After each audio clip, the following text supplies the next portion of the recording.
hold your handbell as we revisit jumping jacks with 360 rotation. Rack up 70 seconds. Start with the basics.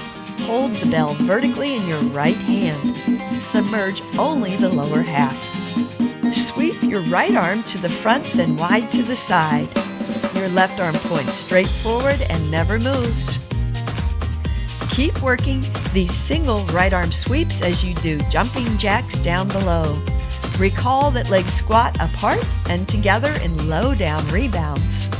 Now let's combine this action with 360 rotation to the right and only to the right. Press powerfully against the water to sweep the right arm open to the side.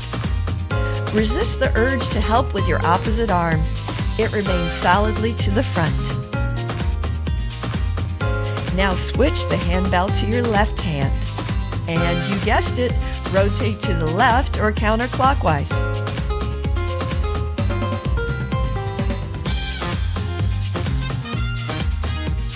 Jumping jacks work in unison with left arm sweeps to do a 360 tour.